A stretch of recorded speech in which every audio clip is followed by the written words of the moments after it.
Hello, my name is Maria Morello, and today I'm going to talk about efficient aviation.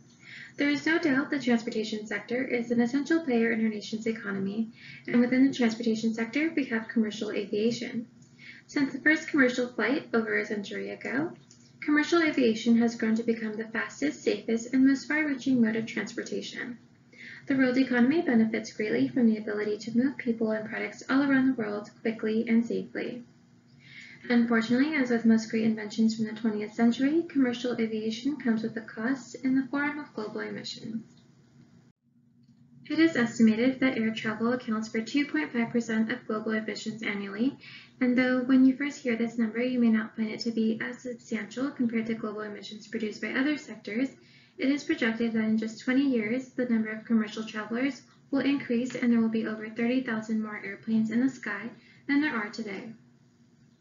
This is why, in order to limit carbon emissions, we need to invest in efficient aviation now.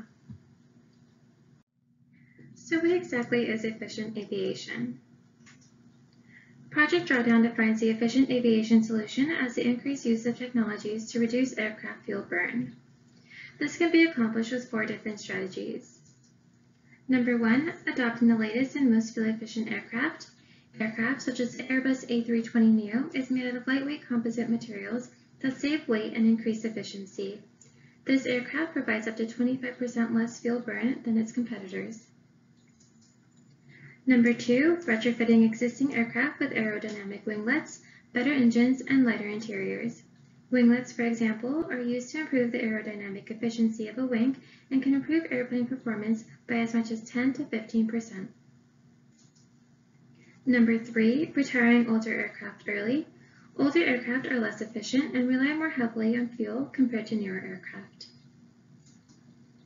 And number 4, operating existing aircraft with fuel-saving practices.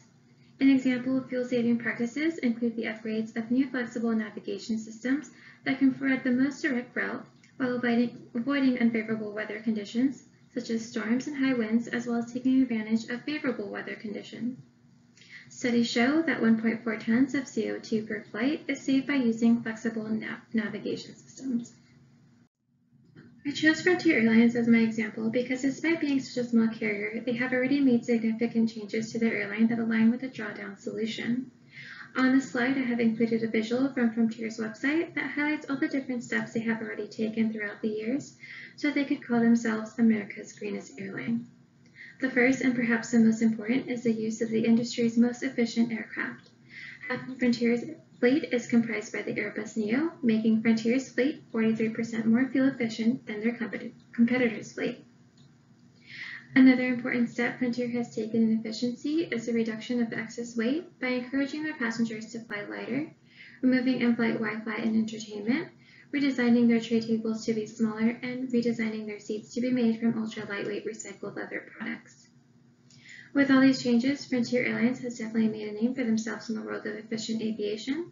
Here's to hoping all the major airlines follow suit. My question for the class is, many major airlines have publicly committed to becoming carbon neutral by 2050. Do you think they'll be able to reach this goal? Why or why not? And lastly, this slide has all the sources I used for my presentation. They are definitely great links if you want to learn more about efficient aviation. Thank you so much for your time.